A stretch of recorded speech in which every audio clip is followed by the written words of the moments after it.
moderator of the next session titled Agent Networks, an important catalyst for digital financial services. My colleague here, Bulu Atife, has given an overview of agency networks and how important they are in African financial landscape. And with me today to give a deeper insight and deeper understanding of how these agent networks are transforming Africa's financial landscape, I would be speaking with industry leaders and analysts. So with me today, I have Tobi Amira, VP Business Loans from TeamApt. Please, you can come on stage. Please clap for him. I also have here Tim Steele, the CEO of Copia Global. I also have with me Mayowa Kuyoro, the partner at McKinsey Company. And the last but not the least, I have Oyintomi Osofisan, Head of Agent Banking and Financial Inclusion at Zenith Bank.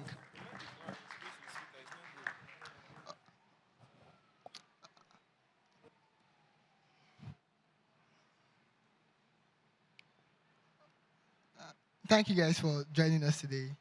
I'm looking forward to this discussion. So my first question, I'll just dive straight into the session. My first question goes to Mayowa, and it goes to us. So there's an accelerating shift to digital payment in Africa. Do you think agent networks are a critical component of Africa's e-payment infrastructure? Thank you very much, Sultan. I think agents are the unsung heroes. And guys, can you hear me? I'm not sure because I can't hear Sultan very Hello? well. Yeah. Can you hear me? Awesome. So I think agents are the unsung heroes of digital financial services across Africa, where you see an increased or a significantly higher penetration of financial services. You tend to see agents as part of it. And I think that they're the intermediary between digital financial services players and a lot of people at the bottom of the pyramid. I really liked how Bolu Atife started her presentation about how it took her an hour when she was growing up to be able to get cash anywhere, but hopefully that is no longer the case in a lot of our rural areas in Nigeria today. So I do think that agents and agency banking and agent networks have been they've played a huge part to play in terms of getting financial services to the bottom of the pyramid. Thank you very much, Mayowa. I love that you highlighted the important role of agent banking in Africa's e-payment and landscape. So my next question goes to Tim Steele.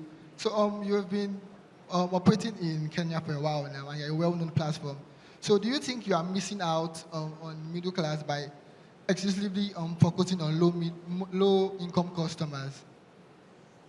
Yeah, Copia is a business that's established in East Africa as a B2C e-commerce player, specifically to serve the mass market consumer across the continent. And that really includes consumers of middle income and low income as well. There are something like 800 million middle to low income consumers across the continent who don't have access to modern trade.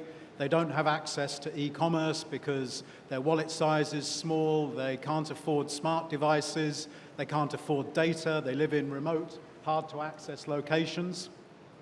And Copia was established to bridge that gap. We work with a network of 38,000 agents across East Africa who provide the interface for the consumer to digitally surf the Copia catalog and for Copia to be able to reach that hard-to-reach consumer. And I think that the reason it works is because Copia is able to establish a direct relationship which benefits the agent, Copia to the agent, a direct relationship with the consumer that benefits the consumer, and we leverage that existing social network of the agent to their own individual consumers. So if you can find a way of making that three-way relationship work, you have a successful agent network. Thank you very much, Tim, for explaining that. So my next question would go to Tobi. And so TeamApt has a reputation of having one of the biggest number of agents in Nigeria. And I think this question really a lot of our audience want to know about this. So the question is, what is the micro impact of the work on Moneypoint has done so far, especially in especially in the agent banking space that you're currently playing? So what is the micro impact of Moneypoint? Okay, thank you. I would narrow it down to two things mainly. The first thing I think we've been able to achieve is almost allow people to gradually start to digitize their transactions, right? Because you need to let people crawl before they can walk. And so as people started to get used to agents, right, they started to clamor for more financial services, and they started to kind of become more receptive to digitize like channels, right? Which is extremely important because, as the last speaker said, it's extremely important that we can digitize their transactions beyond cash in, cash out, which happens at an agent network. Because you want to be able to see the individual transactions, to be able to determine if they are creditworthy, understand their spending patterns, and provide far more services than you can beyond just cash in, cash out. And what we have seen that has happened is the customers who have been going to the agents every day and have gotten used to that kind of transaction have started to become more receptive towards other kinds of financial services, whether it's insurance or credit or anything else. In fact, sometimes they're the ones who kind of bring it up to say, hey, you guys already helped me like put money in my account. Can you help me insure my shop? Can you give me credit that I can use to buy more stock? So I think one of the things that we have done or that we've been able to achieve is we've been able to allow these people gradually become more comfortable with digitizing their transactions. So a lot of these people who only used to use cards before, now they have downloaded their mobile apps, now they're able to do a lot more things that they were kind of a bit edgy about originally. The second thing I think we've been able to achieve is actually kind of empower people, because as you said, we have a whole bunch of agents in the almost like 200,000. And each one of those people is basically employed as we speak because they're able to provide for their families with this service. So even beyond the service that you're providing to the end user, there's some sort of empowerment that is happening for the agents who, as my fellow speaker said, they're kind of like the heroes of the whole thing. So I think those are the two things that I would say that are some of the like most micro achievements that we've been able to achieve. Thank you very much, Mayowa, Tobi, for explaining that. I love the fact where you explain how the Moneypoint is employing agents and helping them make a living. So that leads me to my next question for Oyintomi, and it is, Zenith Bank is a traditional bank, and I'm trying to like understand the experience of the bank in the agent banking space in the face of competition from fintechs. Okay, I'll start first of all from the banking side. Can you hear me? Okay, all right, I had to take that closer. I would say that from the banking experience and how we have experienced competition and how we have also done well. When the banks came in, yes, we didn't really have competition. It was basically just us. And so therefore, it meant that sometimes we were looking at things from the way the banks would look at their normal transactions, instead of actually listening to what the agent wants and what the agent is telling us to do. So yes, we started, and we were going fast because yes, we were not the likes of the TeamApts around and Moneypoint and things like that. So we were, and because we didn't really have competition, the agents also didn't have any other thing to do or any other competition that to just use the bank. So we were growing at a very fast pace. But then we started having competition and the fintechs coming in, and then they began to do things a different way, which means they started listening to them and saying, these are the problems that we have, and we want you to solve them. And then we realized that this is beyond just cash in, cash out, bills, payments, and things like that. And then we had to understand that we had to empower people. We started doing youth empowerment. We started doing women empowerment. We started giving back to the society. We were training people. And then because we already have the branches everywhere anyway, so it was easy for us to get those things done for us because we had the human capital. We had people that were trained already. So an agent could come, we could train them, go easily into their community and empower them and do things for them. So for us, that was what we learned about competition, and that's how we have been able to stay afloat, because we have started listening and we started empowering. Thank you very much, Oyintomi. And I love the point where you said you guys leverage your previous physical and human capital since you have branches all over the country, you guys leverage that to reach these agents and also train human resources to become self-sustaining. So I think my next question would go to Mayowa. So I think I would love to understand the role that I'm coming. So what has led to the progress that we see today in digital financial inclusion in Africa? I think there are a number of factors that have driven the financial inclusion that we see in Africa today. When we tend to talk about financial inclusion, I think one of the things that I am becoming increasingly convinced about is that financial inclusion is not only about opening a store or value. So whether it's an account, whether it's a wallet, whatever it is, I think we need to think about financial inclusion broader than just a store of value. So I love the slide that the lady who spoke before talked about the sort of the gradients of financial services, and I think some of the speakers here have spoken to it as well. So I think, when we think about financial inclusion, I think the first thing I'll say is let's think about it broader than just opening an account or opening a wallet or whatever. I think there are a number of factors that have driven that today. I think that, first of all, we have what I would call secular trends. So you think about Africa. Africa is a continent that has people with an average population of less than 25, and those are the sort of early adopters of any sort of digital product. So we have a very young population. I think the second thing that I would point to is also that the cost of devices and also the cost of data is coming down. We're still one of the most expensive places to have data in the world, but it's still coming down. So I think that also has really helped to drive digital financial services.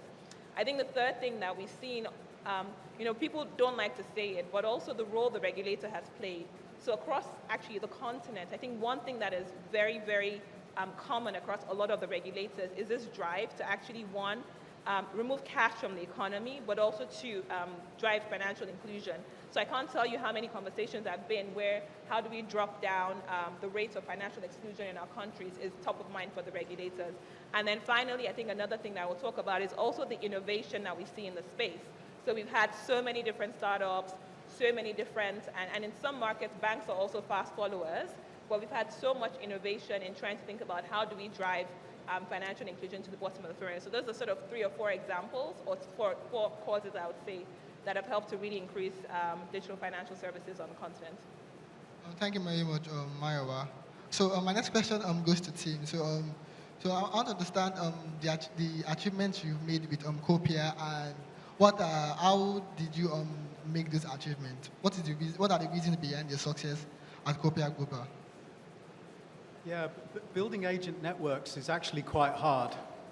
Hearing your experience as well, it requires a real understanding of the agent. It requires an understanding of their consumers, understanding the problems that we are collectively trying to solve on their behalf, but then building solutions which make your offering relevant and sustainable to them.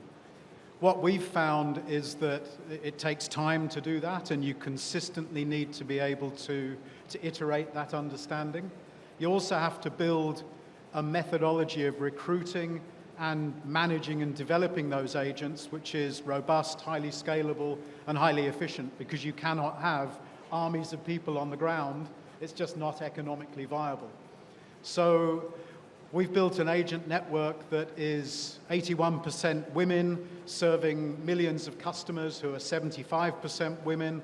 And I think that kind of powering of the economy through the female gender is, again, something that is a major achievement and probably captures the essence of agent networks. I think also, coming back to the earlier question around financial inclusion, I think it's important not just that agent networks bring access to finance, but also from the financier's perspective, they bring access to goods which are reliable, and are going to stand the test of the finance period, so that they can generate the income which will then sustain the repayments. So having that combination of a network which is both retail and services, I think is equally important. Thank you very much, team, for explaining that. So I would love if our audience to drop their questions on Slido, because we would soon get to the questions. So I'll take my answers from Toby before we go to the questions. So infrastructure is one of the problems with achieving financial inclusion in Africa. So I would love to ask what kind of financial or what kind of infrastructure upgrades do we need to scale digital finance in Africa? So how do you scale the digital payment system in Africa? And yeah. Honestly, like, I kind of think, I may be wrong, but I kind of think this is like a cliche thing that we keep talking about, but I'm not sure is like one of the major inhibitants right now. But, I mean, there are a couple of things that we can do better at. Maybe the availability of data, and as my colleague said, the pricing. I don't think that would have a very huge impact on the cost to the end user, but I mean, maybe to the margins of the agent, because I don't think they will pass on that additional cost. But in terms of data, I think, now data not in terms of like mobile data, but data in general, I think that's one of the areas that we need to improve our infrastructure. And I think the previous speaker, the previous presentation touched on that as well, because that's really what's preventing us from scaling financial services from that narrow, myopic view of cash in, cash out to all the other kinds of financial services that we can provide, whether it's lending or insurance, as the case may be. And those are the actual things that would have like a major impact on these people's lives. These are the things that will increase their productivity, increase their earning power, and make them move from that economic, where they are on the economic scale, like to the higher places. So I think that's one of the things that we should focus on a lot. And I don't think it's a responsibility of any single regulator. I think we, the players, have like the biggest role to play in terms of making sure that we can actually do better in that regard, so that we can increase like the services that we're providing to these people. Thank you very much, Toby. I think I like that you mentioned how data is something that the ecosystem needs to work on, how to gather data on the consumers to better serve these agent networks. And while the team is gathering questions, I would also ask Osofisan, Mrs. Oyintomi on the learnings that Zenith Bank has had over the years. So you've had a couple of experience with it relating with these agent networks. So what are the learnings? And how have you achieved success with that? Okay. Like initially had spoken when I said that the first thing we learned was the fact that we're slowly moving to the fact that the agent determines the market right now. So the agent determines what platform to use, what platform to display. It's not the customer. So the first thing is agents are multi-brand. So it's like it's someone that has access to a lot of brands at the same time. So whoever treats me the best is the person that you go to or you stick with. So which means the first option is to listen to the agent. The agents as well are people in the societies. They're the people that understand what the community wants. They're the people that know that this is what they want in my environment. So which is key, that you listen and partner with them. Another thing is time to market is key. We have to layer on what we have now at the agent location, the services that we have. And the quicker you are to market, the faster you can scale. Because if you're coming in at a much later time, where you have services on it, we have QRL, lending, and all sorts of insurance as well at the agent location right now. We have people doing Esusu and all those types at the agent location, and we want to know how come they're doing this? Because that's the person that is known. That's the person that provides the digital services in that community. So for us, I mean for me, what I feel is listening is important and time to market. How fast and how innovative you are. Those two things are important. Thank you very much for explaining that. So learning time to market and how you innovate. So I think we can take our questions from Slido now. Are there any questions that we can take? So he said there are no questions. Any last um, insights into agent? I just want you guys to give a kind of roundup of your ideas on agent network. So just a brief overview. Last words on this topic. So what we love to want the audience to know about agent networks in a couple of. Okay, I have a question here. So for Tobi, when you say it is the responsibility of players to build and collect data, are you calling for data sharing among players? Oh, this is a very good question. Yeah, Tobi. At the risk of sounding, at the risk of summarizing, yes, that's exactly what I'm calling for. Responsibly, of course. Regulatory, we're supposed to share data. We're supposed to share data with the credit bureaus. We're supposed to share all kinds With competitors. Sorry? With competitors. I mean, well, the data is there, and the data is there today. It's just that maybe it's not being executed properly, but the data is there today, right? And so whether you like it or not, if you are trying to build your moat around the fact that you are not sharing data, I think you need to rethink your entire model, because somebody else will get that data one way or the other. And I think ultimately the entire ecosystem will be better for it if we have that data and in a more structured. I think the data is actually available to a little extent, but beyond what it is and executing it properly. So just as one of my other speakers said, we were doing agency banking, financial services, for years. We've been doing this since before I even left school, right? But over the past maybe 5-10 years, it started being executed really, really properly, and that's why you can see the gains that we've made. And so I think we need to focus that level of execution as well on the data side. Okay, thank you very much, Tobi, for answering that question. So I think there's one more question that we can take before we go. Okay. What will it look like if we just took that seriously? Okay. Yeah, I think Tim, do you have any comment to make on data, the lack of data or data sharing? Would you love to speak on that?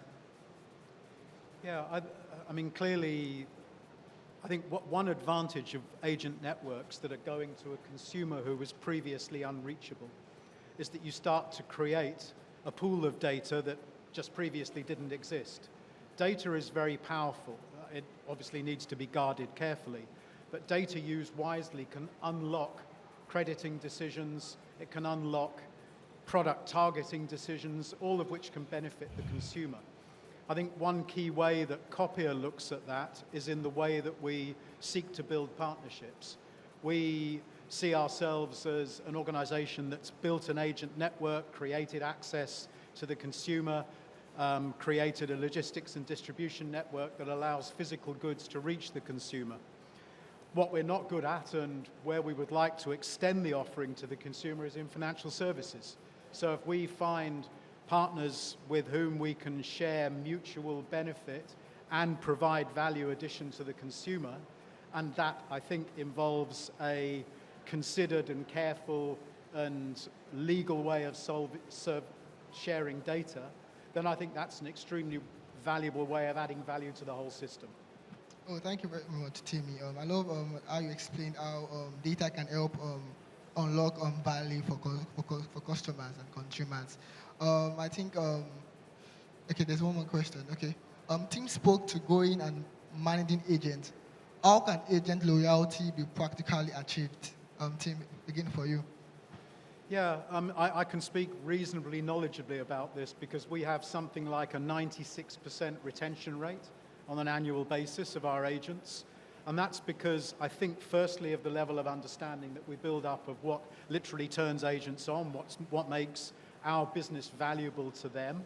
And what makes our business valuable to them is solving their consumers' problems and just using the power of digital, the power of data, the power of a logistics network in a way that extends the offering that they would have otherwise been able to give to their customers.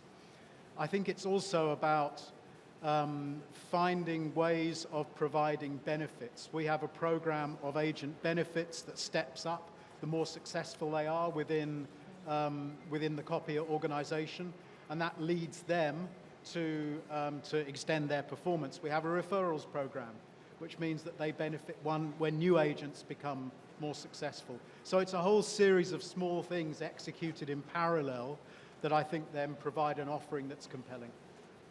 Thank you very much, Tim. But I would love to ask that same questions to Oyintomi. So how is Zenith Bank tackling agent retention? Okay.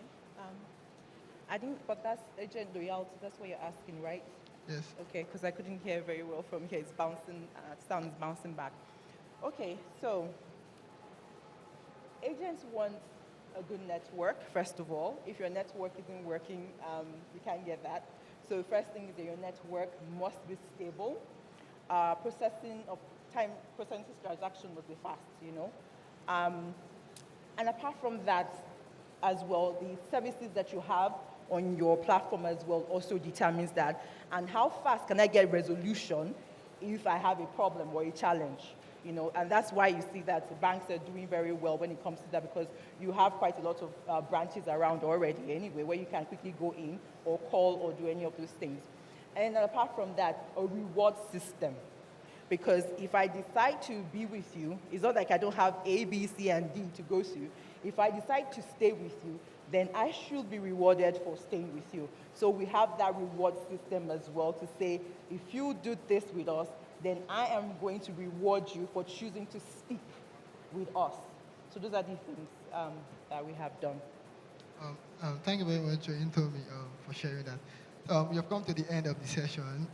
Thank you to the panelists, and thank everyone for listening and for sharing your questions.